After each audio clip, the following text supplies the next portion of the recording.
एक शाम प्राची टीवी पर सीरियल देख रही होती है, तभी उसकी सास वहाँ आती है। अरे सीरियल में तो ऐसे मग्न है जैसे आज रात का खाना पड़ोसी आकर बनाएंगे। मुझे पता ही नहीं था आपने अपने बेटे की शादी पड़ोस में भी की हुई है। हैं? मतलब? मतलब इस घर में सारा काम बहू ही करती है, आप तो सिर्फ खर्राटे मारती हैं। अच्छा जी, फिलहाल तो तुम आराम फरमा रही हो, चलो जाओ, ये मेरे टीवी देखने का समय है। इसलिए मुझे भगाया जा रहा है। सॉरी, अब तो बिल्कुल नहीं जाऊंगी।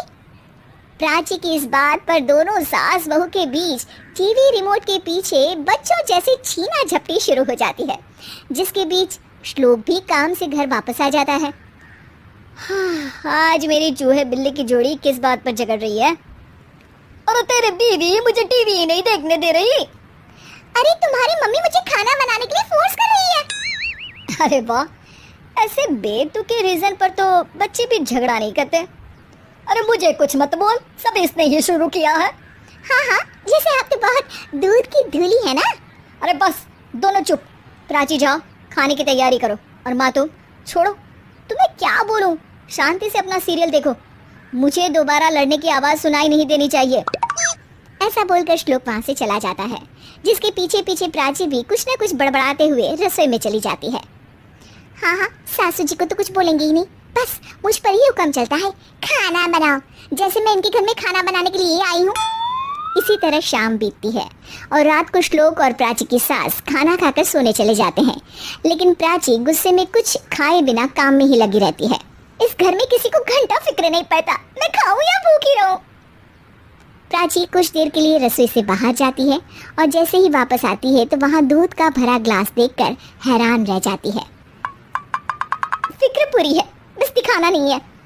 प्राची दूध पीकर सोने चली जाती है और अगली सुबह एक बार फिर सास बहू का कार्टून नेटवर्क स्टार्ट हो जाता है। ये तुमने ही किया है। अरे अजीब जबरदस्ती है, मैं बोल रही हूँ मैंने कुछ नहीं किया। दोनों ने मिलकर पूरे घर को पागल खाना बनाया हुआ है। यहाँ कोई नॉर्मल इंसान तो रह ही नहीं सकता, इसीलिए अब पड़ोसी क्या रिश्तेदार भी घर आने से कतराते हैं। और सुन बेटे, तू भी चंगा, तेरी माँ भी चंगी, तेरी बीवी भी चंगी, रिश्तेदार। हाँ जी, आपको नहीं पता क्या, गंगाधर ही शक्तिमान है, रिश्तेदार ही। हाँ, बस समझ गया। कभी जानवरों जैसे लड़ेंगी तो कभी जुगलबंदी करेंगी।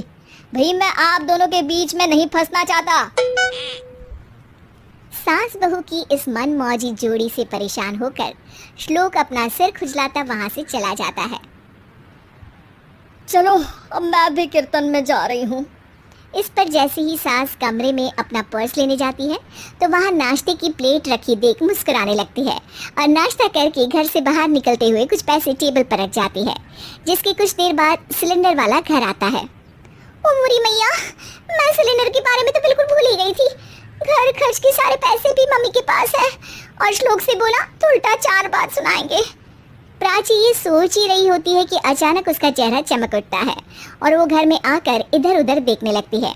तभी उसकी नज़र टेबल पर रखे पैसों पर पड़ती है, जिन्हें वो सिलेंडर वाले को दे देती है। ये सब श्लोक देख लेता है। अच्छा बेटे, इतना बड़ा घोटाला, सबके सामने मैं तेरी दुश्मन और पीठ पीछे तेरी मेरी यारी। इस पर श्लोक एक प्लान बनाता है और शाम को सब एक साथ बैठे होने पर बोलने लगता है। माँ, तुम दोनों की बहुत लड़ाई होती है, इसलिए मैं सोच रहा हूँ कि प्राची को उसके घर छोड़ाऊँ, इससे वो भी खुश रहेगी और तुम भी। अचानक श्लोक की ये बात सुनकर सास बहू शौक से उसकी तरफ देखती है। अरे ऐसे कैसे घर छोड़ाओगे, मुझे कहीं नहीं जाना। अरे तुमने बोला नहीं पर मैंने सुन लिया, तुम्हें मम्मी के साथ रहना अच्छा नहीं लगता, मुझे पता है।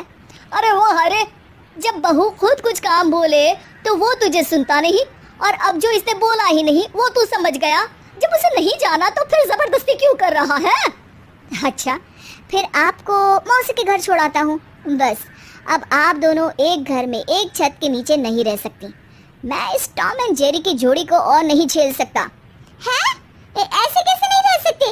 तुम्हें इतनी दिक्कत है तो तुम्हारा बोरिया बिस्तर पैक कर देती हूँ, लेकिन मम्मी जी कहीं नहीं जाएंगी। बिल्कुल यही सुनना था मुझे।